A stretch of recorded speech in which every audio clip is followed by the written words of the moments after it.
Good evening, everybody. I will start our work session that is being held virtually via WebEx of September 22nd, 2020.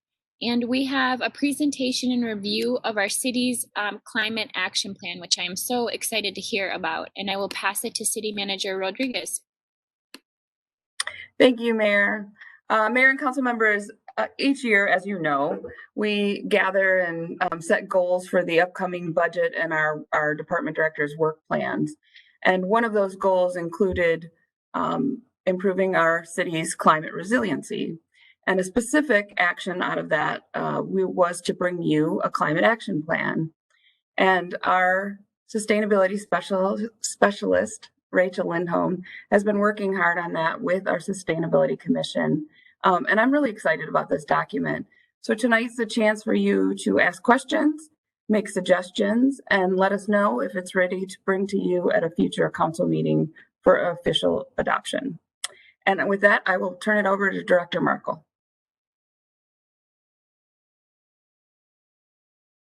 Yeah, thanks so much.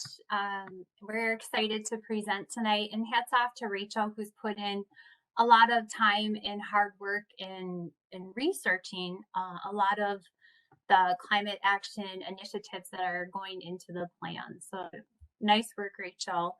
I'm going to have her share our presentation, and we'll run through some slides with you.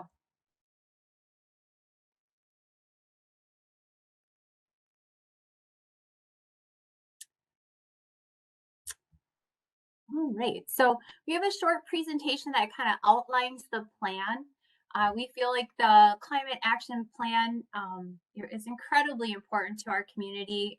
A lot of people feel like climate change is going to be the challenge that really defines our future. It's going to affect every single person on our planet in some ways, and some more so than others. And having a climate action plan unique to Richfield will help us prioritize our sustainability work in incremental chunks of time. A lot of our goals are aligned with our 2040 comprehensive plan. It will hold us accountable to the work that needs to be done. It will better prepare our community to absorb the climate changes and adapt to them. And it is a responsible thing to do. We have been working on sustainability efforts for quite some time. Back in 1971, Woodlake Nature Center opened its doors and started environmental education.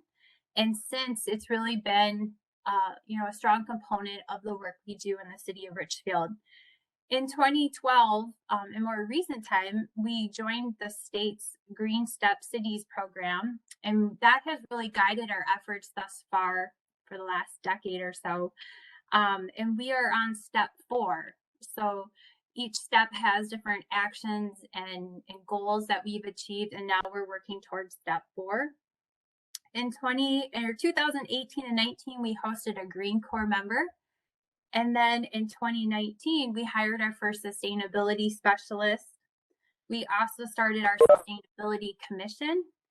And then in 2020, we started work on the climate action plan, and we recently joined the Partners in Energy program with Xcel Energy to help move our energy goals forward. The plan that has been written is unique to Richfield. It's a 5-year plan. Some of the, I think, highlights that are unique to it is that it can be reviewed annually by our commission, the council, staff. We also are to involve the high school environmental club in helping review it. And it focuses on short-term actions that help us reach our medium to long-term goals. And it just allows for a lot of flexibility. Having it looked at every single year, we can adapt it as needed. There's some flexibility with emerging challenges or technologies that might come about. So we're able to respond as needed with this plan.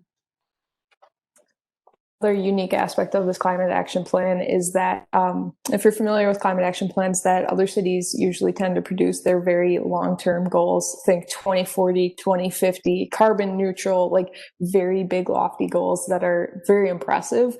But there are a lot of small short-term actions to get to those goals. And I think for Richfield and the work that we do and the efforts that we're putting forward, it's very important for us to say, okay, what are those actions? What are those actions that we have already done? What are those actions that we know we want to continue? And what are those actions that we want to put on, into a plan that we want to achieve in the future, but maybe we haven't started working towards now? And so really looking, instead of like a very lofty carbon neutral by 2050 goal that can seem a little overwhelming at times, let's take those concrete steps that will lead us to a goal like that, but be more manageable and be more, easy to swallow, I guess, in terms of the work that's needed, and not be something that's overwhelming.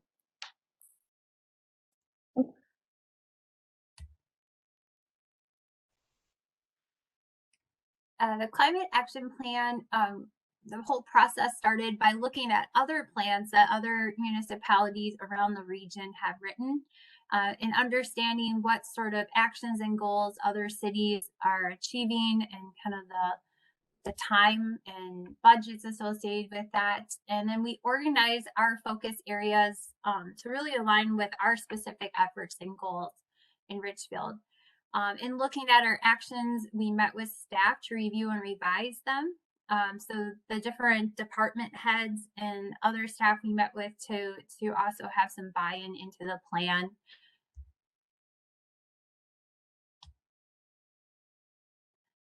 And looking at what is actually in the Climate Action Plan, there's 6 focus areas that focus on energy efficiency, renewable energy, sustainable building design and practices, natural resource management, waste reduction, and the improvement of access to local and healthy food. And underneath each focus area are a total of 18 objectives with 80 actions. It also includes a narrative so the reader understands what has been accomplished already in Richfield, so where we've been, and also the plan helps kind of set the stage for where we like to go. It's really nice too. In Appendix 1, we have the connection to Green Step Cities, so you can see how each objective and action is aligned with the Green Step City steps as well to help us kind of move through that program.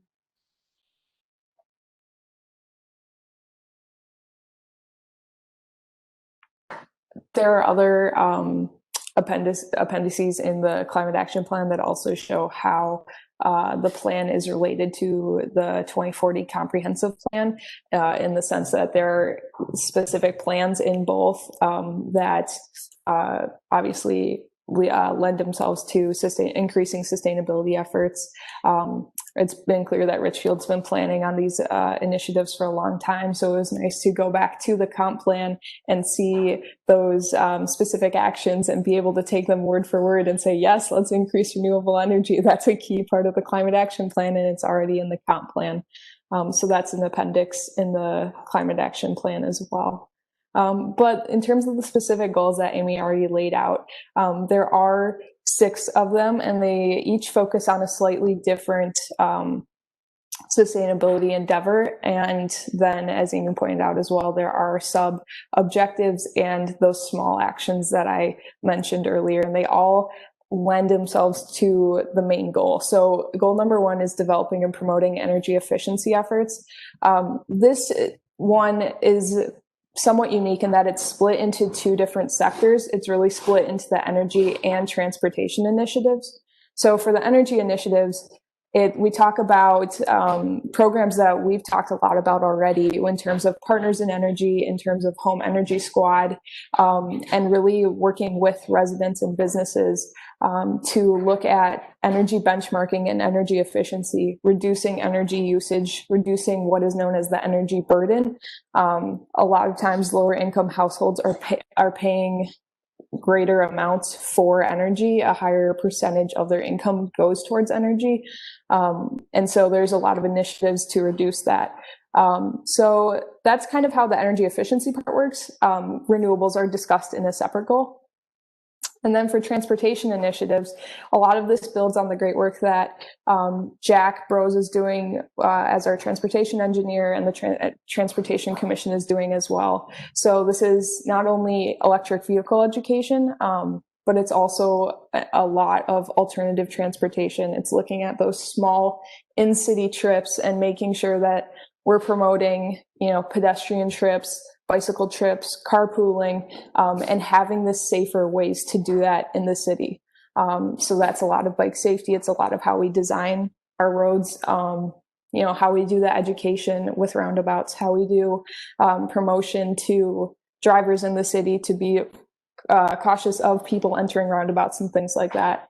So that will really just be continuing on our equity education.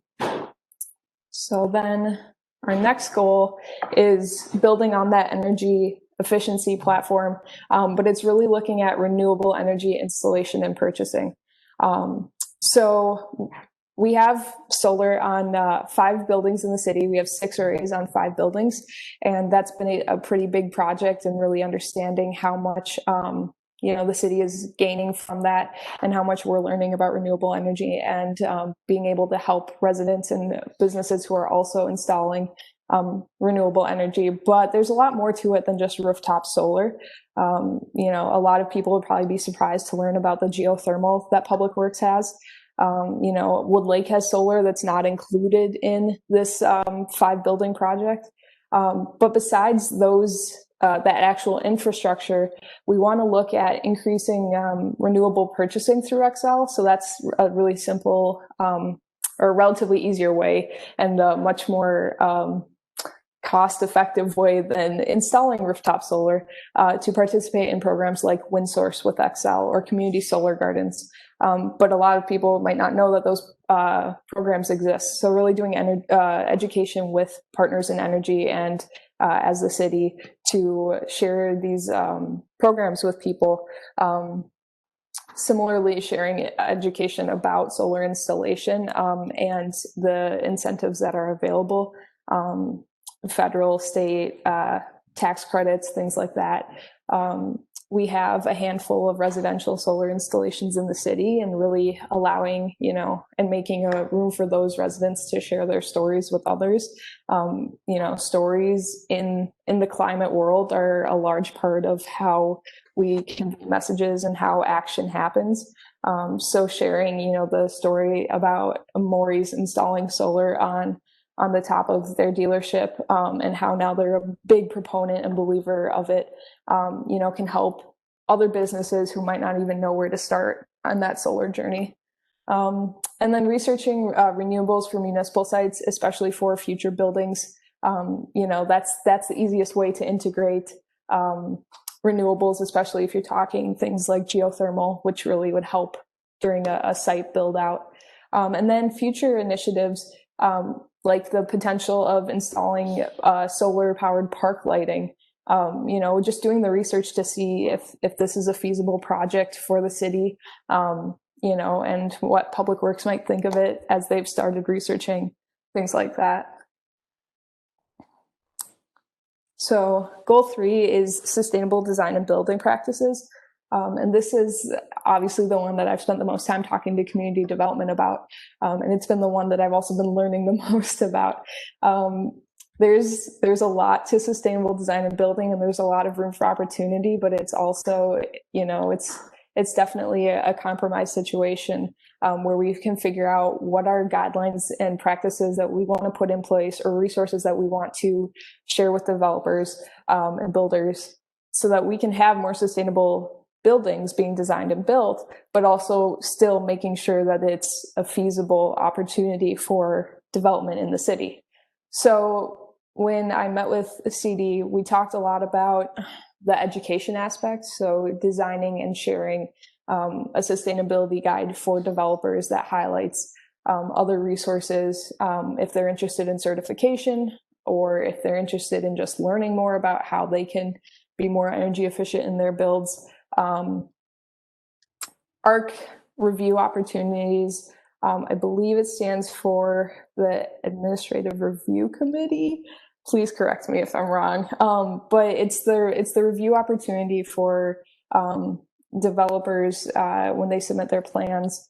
And it goes to that committee who looks at these plans and provides feedback based on, how it affects their position. So it's a committee comprised of a wide variety of staff members across the city. I on it provide feedback about sustainability and things that I see. So, looking at bike parking or looking at, the energy efficient fixtures or things like that, how I see a development through a sustainability lens, and other staff do it through the job duties of that they have.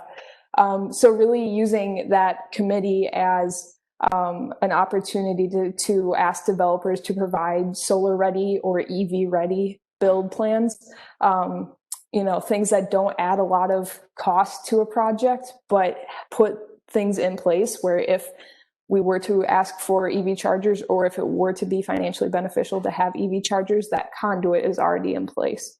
So things like that some people aren't always thinking of.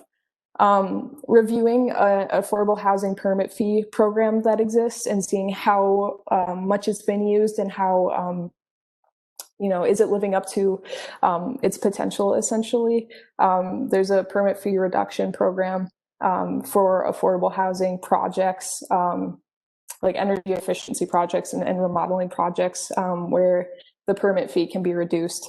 So Director Stark suggested a review of that program to see how much has it been used, is it living up to its potential? Do we need to promote it more? How can we expand that program? Reviewing and revising existing standards as they relate to parking, landscaping, and stormwater. So all of these will be reviewed. Some of them might be revised, but looking at things like, bike parking, is it required in all developments, or is it just required in a certain, number of developments? And is it contingent on how big that development is? Things like that. Looking at the landscaping requirements for the Richfield Rediscovered program and seeing, okay, can we ask for a little bit more? Should we look at, instead of just a regular lawn, asking for or requiring, a rain barrel catchment or something like that. So I've already started this action, working with our housing team to look at landscaping standards in some of our single family developments. And yeah, it's been going great so far. So, and then green certification, like I mentioned, for mostly those bigger developments. There are a lot of certifications out there. They're not all LEED certifications either. There's XL has an energy efficient building certification, and things like that, where if a builder wants to go above and beyond, we have those resources ready to share with them. All right, so this is the other goal that is kind of split into two sections, like the first one was. And this has to do with our natural resource management, and it's mostly separated into landscaping and stormwater. And the landscaping focuses on, trees. It focuses on park land use. It focuses on park management and things like that. It also is heavily education oriented. So a lot of it is about teaching others how to implement more natural landscaping, how to recognize invasive species, how to remove those invasive species, really changing a lot of how we view landscaping and thinking of what is the most sustainable landscaping out there. And to do that, we have to look at some of our code and policies that deal with alternative landscaping or natural landscaping, and making sure that those policies are in fact allowing those projects to be carried out to the best of their ability. Things like, do we have a height restriction on natural grasses?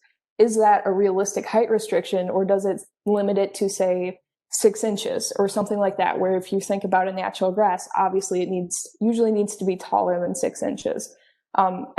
That's just an example. I don't know if that's what our code actually says.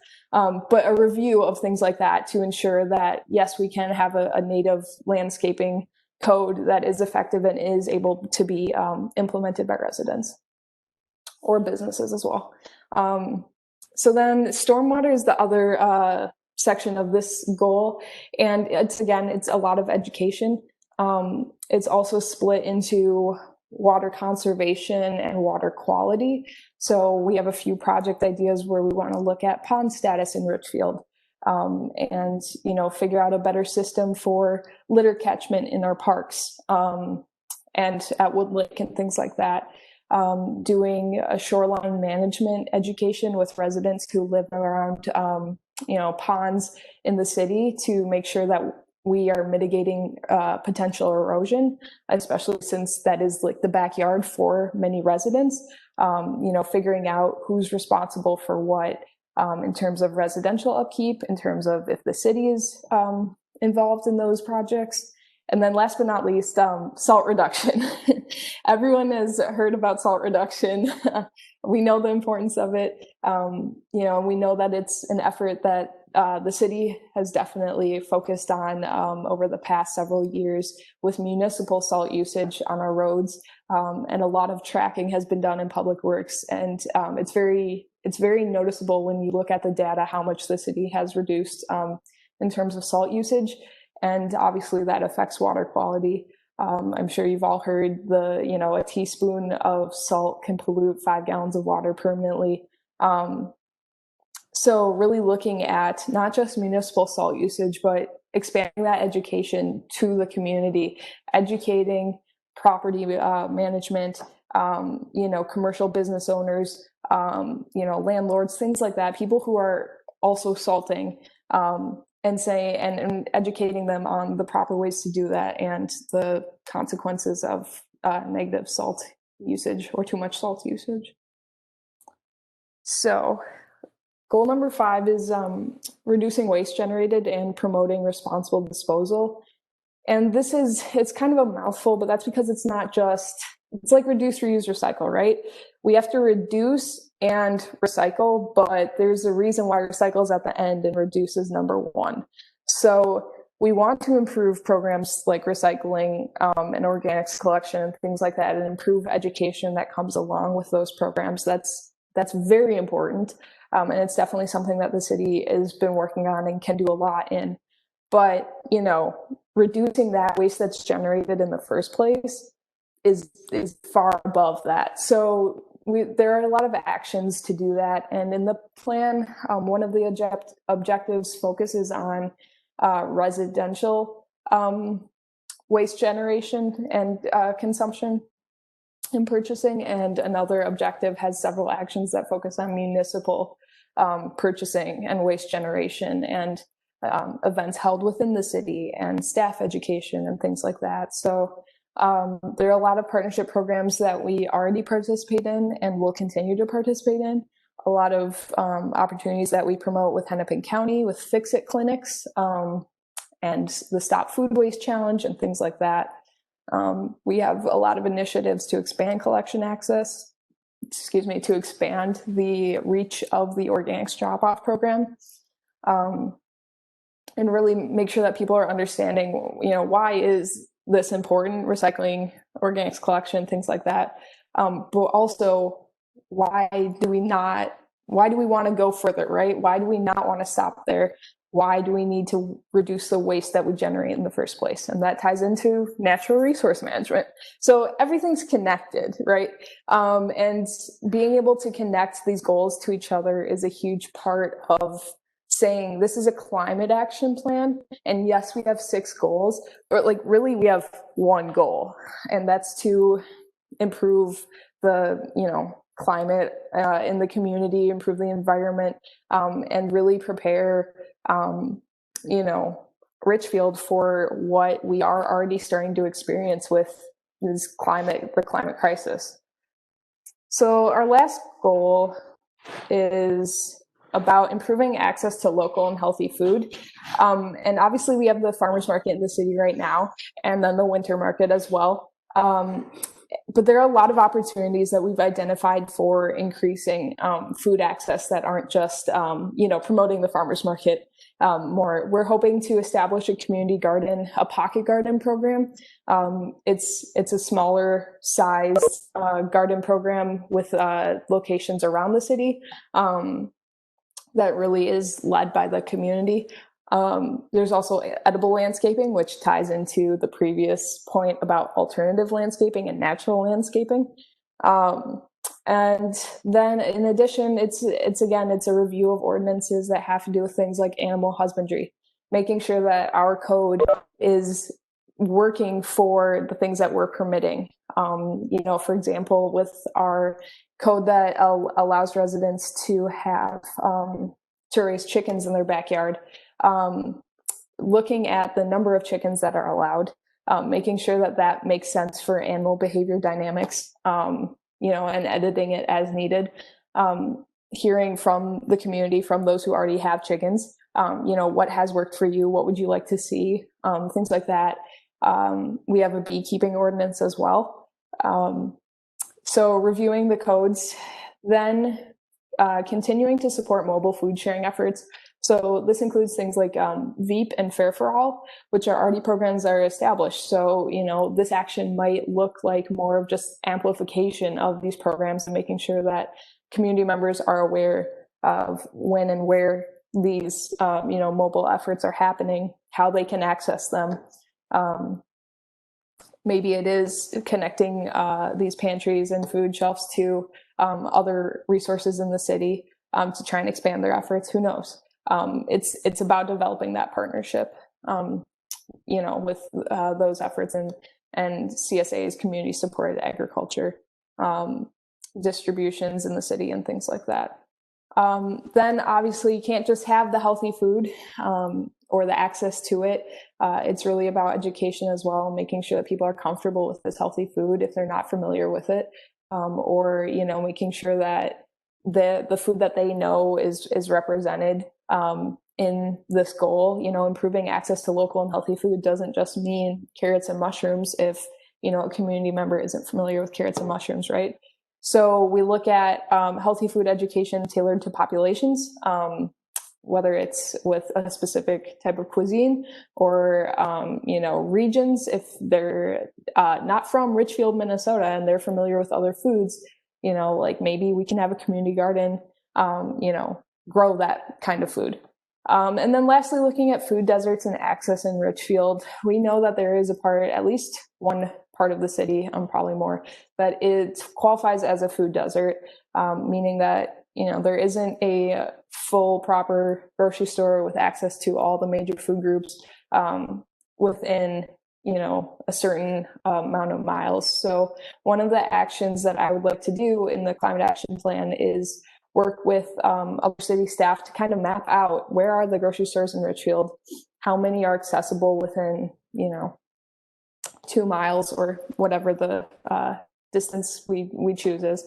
And then what does that look like for food access? Is there a part of the city that we should be focusing our efforts on because they are, this 5-block radius is, 5 miles from any grocery store, things like that. And then looking at that, you see what might this part of the city also not have access to.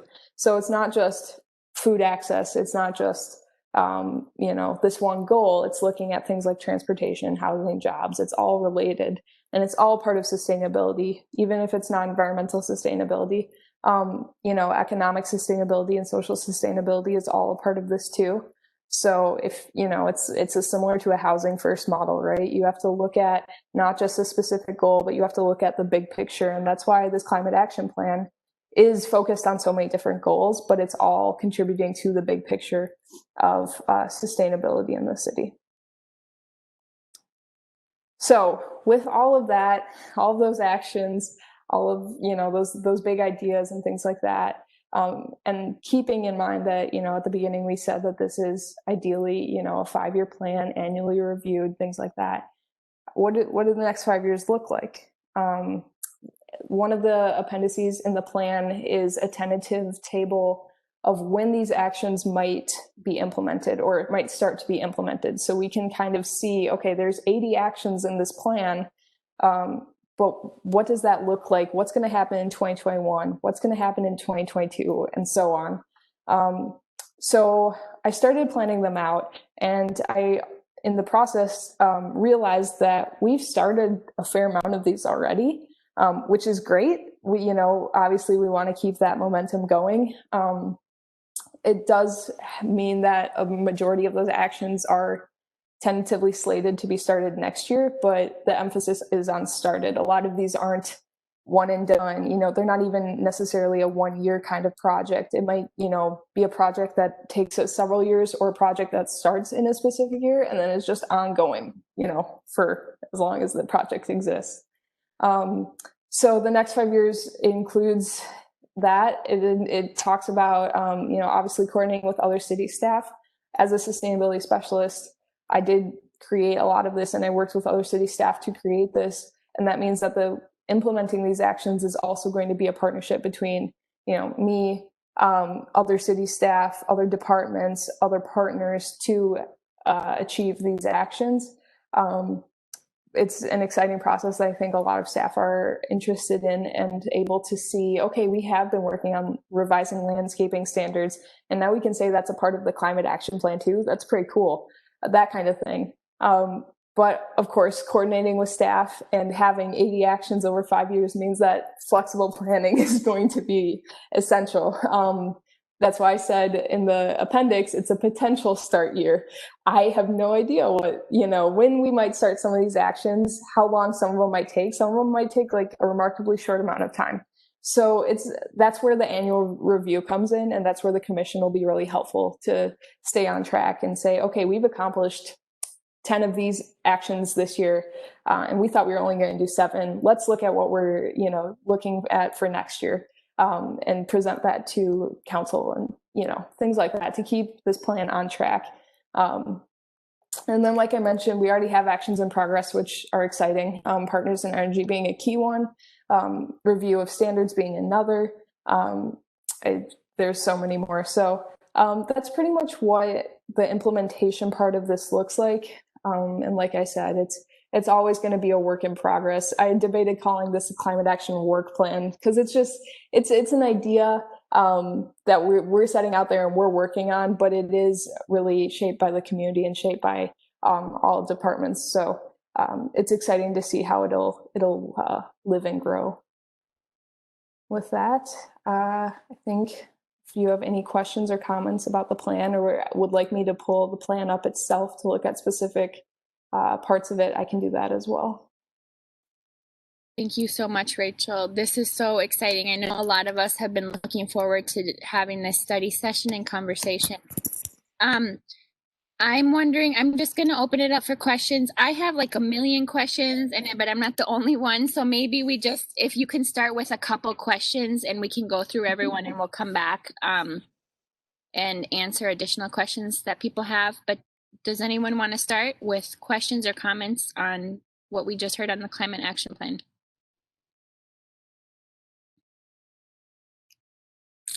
Councilmember Whelan.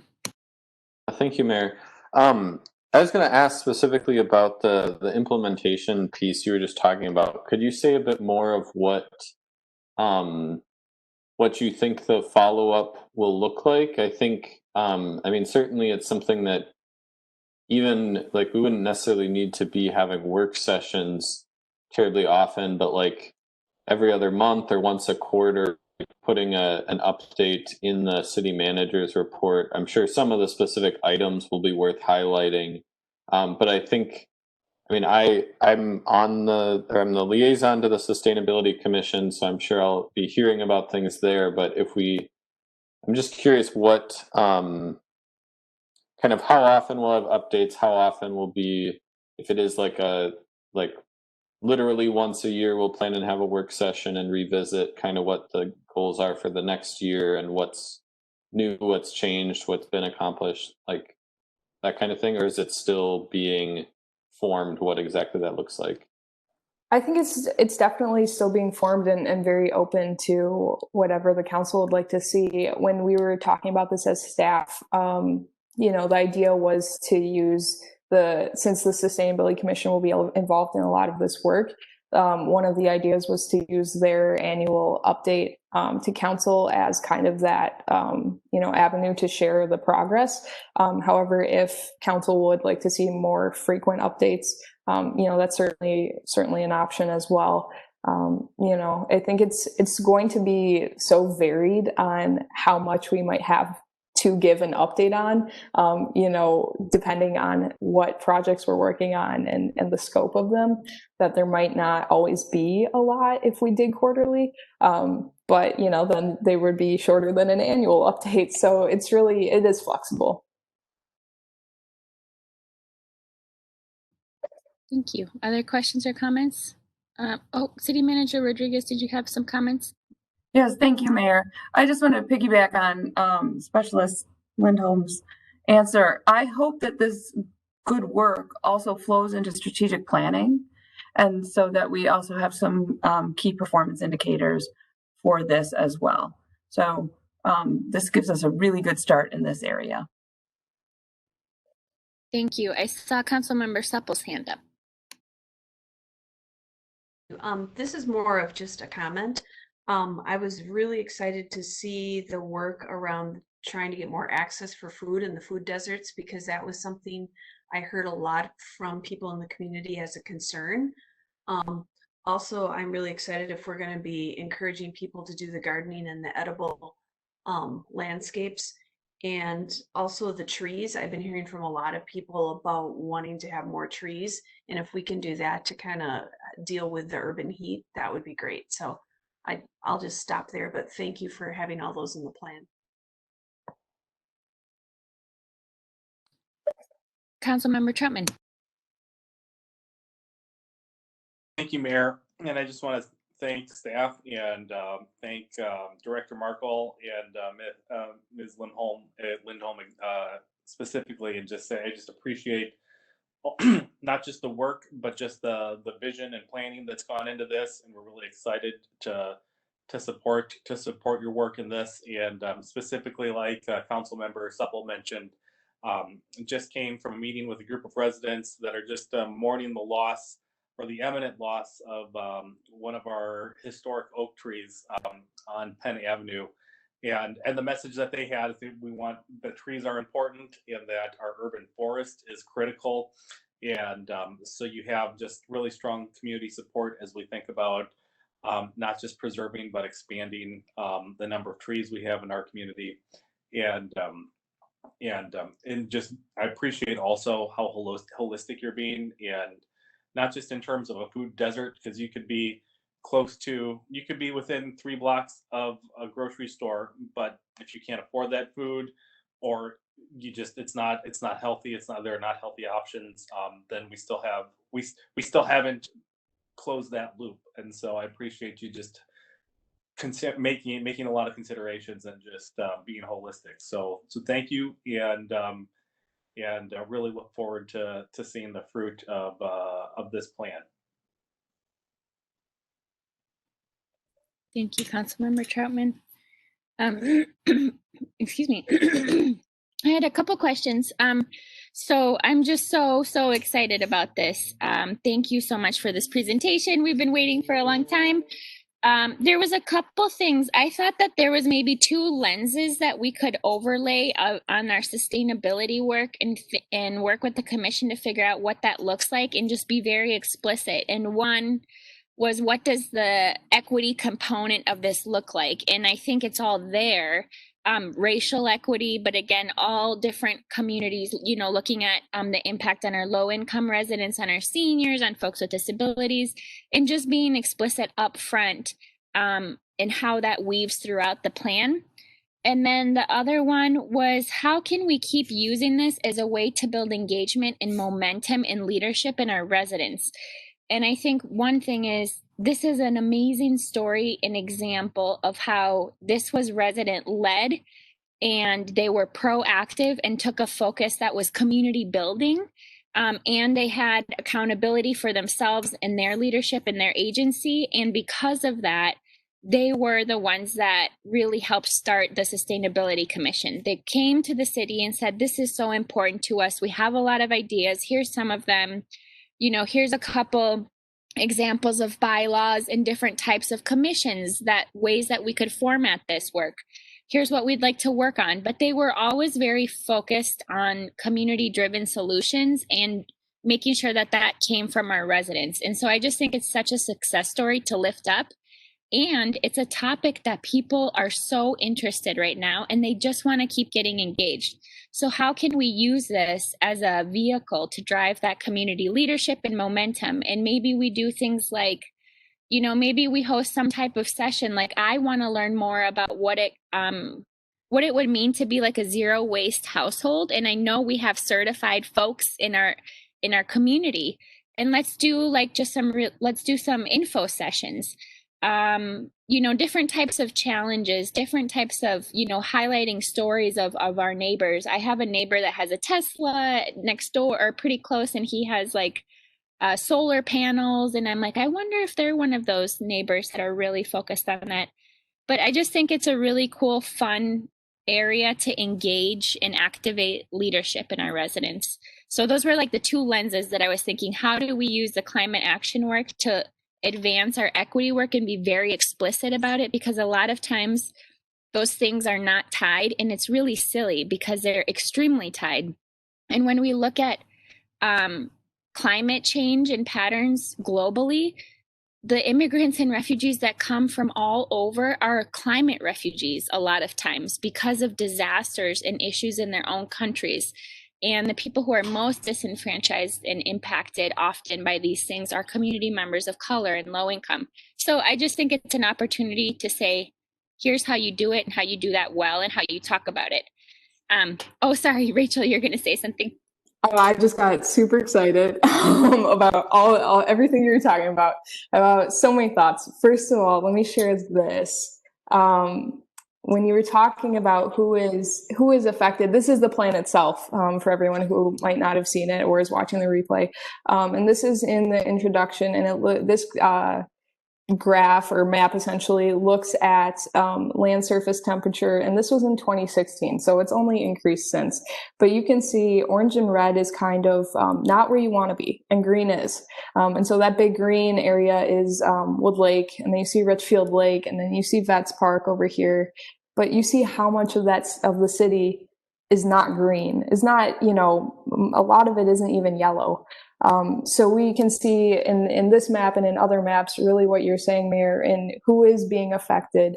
And yeah, it's a lot of Richfield. And it doesn't really matter where you live or how much you make, or what job you have, or if you have a Tesla or anything, because you know, all of Richfield lives within this box, right? And that equity piece is huge. When I did start putting this together, I didn't run it through, but I used an equity toolkit to kind of form the actions and look at the language of some of these actions. I am really excited also to follow up with, you know, our staff who is doing specific equity work and our future staff who will be doing equity work, you know, and saying, I come from this as a sustainability perspective, which inherently includes equity. Climate justice is racial justice, but that is not, you know, front and center what I have experience in. So really working with members of the community and other staff members to emphasize the equity in this document and in these actions is huge. I think your point about community leadership is also huge. That's involved in all of the goals to some extent. When I talked about all the education and outreach, that certainly is with an eye towards empowering residents, you know, to do those things, whether it's removing invasive species or learning about shoreline management or things like that. In the waste reduction that you mentioned with zero waste households and behaviors, that's huge. There's an action about, you know, potentially having like a friendly, you know, resident competition about waste reduction, right? And using those zero waste practices that, you know, people might not be aware of or might not be aware of how they might think they're harder than they might be, right? Or maybe something is easier for you to adapt than, you know, because you have a million reusable bags at home or things like that. So yes, to the zero waste, I would love to do a lot with that. Obviously, that's my background. So I think those were all of your points, but I'm apologizing if I forgot something. There was one second thing I just wanted to say, and it was more of a heads up. That's So when I started my job at the health department serving Richfield, my very first project was to do a community food assessment of the cities of Bloomington, Edina, and Richfield in 2012. So that's outdated, but you don't have to start from zero. You would maybe you just access it, and it's probably through Margaret Berdes, who's a Richfield resident, who's the SHIP coordinator, or Eileen O'Connell, and access that old food assessment. And the focus of the assessment is how affordable, available, and accessible are culturally relevant and whole foods to our residents. And what we found, but that's maybe different now because of Rainbow, is that we don't have technically food deserts, but the problem is affordability mostly, and accessibility in terms of transportation. But again, that's old data, but it's a really good starting point, and we have maps, and we do have different overlays of income and different things. So if you just check in with the health department, they can share that community. It's called the Bloomington, Edina, and Richfield Community Food Assessment. Great, thank you, Mayor. Yep. Any other questions or comments from council members? Councilmember Whalen. A quick comment following up on that, and then another question. I would just echo the equity comments, and I think yes to what you had said, Specialist Lindholm, about that it impacts all of us regardless of our income and background and everything. But it is very much true that, and I know you know this from the sustainability meeting when we talked about equity and how that fits into all this, that it does matter what income you're making. That I mean, even just housing wise, like think of how many of our apartment buildings are near freeways, that based on your income, that's going to determine which part of that heat map you live in. And like, it's not a perfect correlation, but I didn't see anywhere on there where it was where an apartment building was in the yellow. Certainly not most of them. But more of those are in the red by the freeways where there's air pollution and more heat, and just because of, anyway. So yes, I think we all agree there and have talked about it before. The question I had was around, and I know you shared, and this is super important too, the work for like businesses who are building, helping them think through that process. I was curious, since I think this is kind of like a separation of powers question. Obviously, the state and especially the federal government plays a large like regulatory role in terms of like emissions, and like I know other resident groups and other jurisdictions have like tossed around the idea of like a carbon tax. And I think, as we've talked about in other areas, like incentives are always like the most preferred. But I guess I was just curious, like, are there existing regulations that the city has around pollution and climate resiliency, or could we add them, or is that not typically a city role? Thank you, Councilmember Whalen. Yeah, regulation is definitely hard in terms of things like carbon taxes and actions like that. There aren't any in this plan because that's not necessarily a 5-year project. Like carbon, that example I know is just an example, but that example is like a very long-term kind of goal. In terms of regulations that the city has or policies that regulate emissions, I'm unaware of anything that the city has to regulate, businesses or developments based on their emissions. I don't think that would be a city role. That is very much a state agency, MPCA, pollution control agency task. And I don't know how that works, say, with licensing. That would definitely be something I'll have to research more and get back to you on. Other questions from folks? Councilmember Supple. I also wanted to say thank you for how you're kind of pulling together all the departments and working together, Because I know like with the Transportation Commission, there was all kinds of discussions about when they reconfigure things to make sure we don't increase air pollution from too many cars idling. Or if we're going to be replacing bridges to make sure, say that there's a place to go across temporarily on Chicago Avenue so people can have access to food and things if we pull out the Portland Avenue Bridge.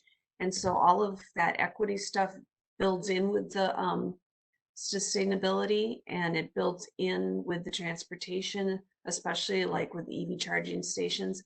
And so I like that you're actually working with the other departments. And so I want to encourage that we continue having a holistic view of the sustainability. Other comments? Okay, I have a couple more. Sorry. So I was wondering, like, could we do an annual celebration or something, right? There's Earth Day, there's all these different days that can just keep this work at the forefront. And we've done in the community, you know, and with the city, Earth Day things, but it can just be a time to showcase all of this work. And again, how do we use this to build community? And then I kind of said this before, but how do we support interest groups and volunteer opportunities? So maybe part of our sustainability work is, you know, all year round, we have amazing opportunities to volunteer, to work on helping our community become more green and sustainable. And it's this intergenerational thing where we make sure to be intentional in inviting our seniors who we can learn from about being sustainable and learn their practices and stories, but also incorporating partnerships with the schools on those cleanup days. You know, there's just so many things we can be figuring out. Okay, what could we do that's an outdoor activity that's awesome, that's focused on these goals in the winter, spring, fall, summer? And, you know, we do a lot of our cleanups and those are very successful. But how can we do something like year around that, or maybe we encourage community groups to say, you want to start your own interest group, and, you know, people can, you know, use this platform and think about how you can kind of switch skills or trade skills. And instead of buying something new, it's a repair thing. And I know we do a lot of this stuff already, but I'm just think about how can we keep using the work that you're doing to elevate those opportunities. And then I know that there's so much pressure and so much work in our community development department, but I just think that there's a lot of opportunity there, like you said, Rachel. And I know that there's been interest in the tiny homes kind of concept. And I know we've looked at, you know, do we want to reduce the allowable square footage of a lot? Do we want to think about lot sizes in zoning? There's also the health equity data analysis that we did a couple years ago. And basically a lot of what came out of that is the connection to toxic stress and health issues related to things like flooding, you know, infestations, things like that conditions that people are living in that are really unhealthy. And I don't know kind of what happened in terms of following through with finding ways to address those specific issues. I think they were more in kind of our inspections area, but at the same time, I think people having these healthy living spaces is really important, and the health equity data analysis could maybe help guide some ideas from your perspective of how we have this healthy housing so that people aren't living in these kind of conditions. And then Councilmember Whalen talked a little bit about this, but how might we look at where renters and homeowners live and what the conditions of the community look like in those areas, and how do we make sure that because you're a renter or because you're low income, you know, you have access to quality living and you're not segregated from other community members. So I think about what would a plan look like for redoing the 77th Street corridor in terms of tearing that wall down and making it a more continuous community space and it's kind of more connected. So where are our communities specifically like separated out? And how could we look at using, you know, landscaping and parks and other things to kind of make it a less separated and unequal community. And maybe that's a little bit of a stretch for a climate action plan, but I don't really think it is. I don't think it is. And then how can we partner with our largest institutions, because institutions create some of the most waste and have the largest carbon footprint. So I know Best Buy does a lot of stuff with their products, but what about Best Buy with the space and the schools and other institutions we have? So not only being partners with volunteers and activities, but also their physical space.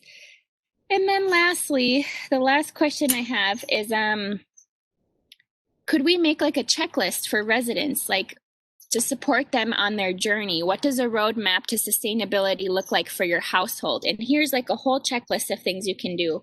Where you start, are you recycling? And unfortunately, so many people are still not recycling.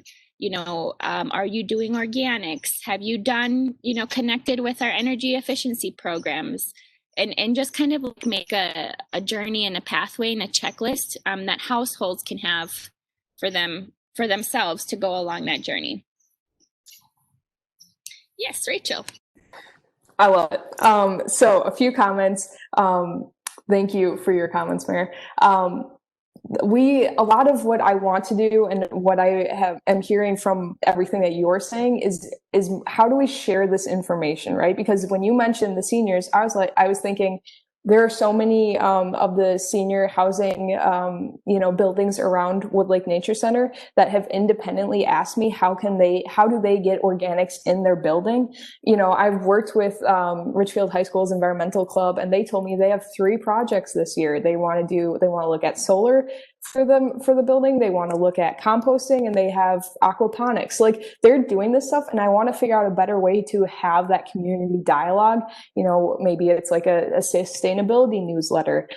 This ties into the comment earlier about updates to council and to the community at large about sustainability efforts, right? These things are happening, and maybe I know about some of them because of my position and because of who I talk to, but no one else has that exact experience, right? So putting together a newsletter or something like that, that highlights that Best Buy, yes, they have that electronic recycling program, but they're also a huge leader in energy efficiency. And hopefully we'll be working with them on partners in energy. But really understanding kind of what's happening in this community already, from, your neighbor who has a Tesla all the way up to Best Buy and everywhere in between. And making that information accessible on the website, kind of building out our sustainability pages and things like that. So I'm very excited for that opportunity. Awesome. Councilmember Whalen. I shared it in the chat because I didn't want to lose the idea, but I think what you said at the end there to me sounds really great, and I wonder if and we probably can't steal their branding, but the way that the Green Step Cities program works, of having like different categories and, like you were saying, like gradual steps of how to get more and more, that's maybe a little more comprehensive than we can start with. But if we did create a like neighbor to neighbor competition of who can reduce their waste more or whatever, like as we create these one-off things to kind of like, even if it's just in a folder on staff's computer, but then eventually, like after a few years, if we've created these little things, then to have a more comprehensive, like, here are all the different categories and actions we have if you are looking to get more, like become a more sustainable household.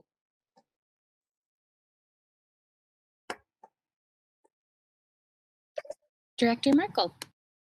Yeah, I'd just like to say thank you, Mayor and council members, for all the feedback. And I'm excited about a lot of the ideas. I feel like we're kind of at this new frontier with sustainability. We've done a lot of work up to this point, but I feel like we're relaunching through this plan.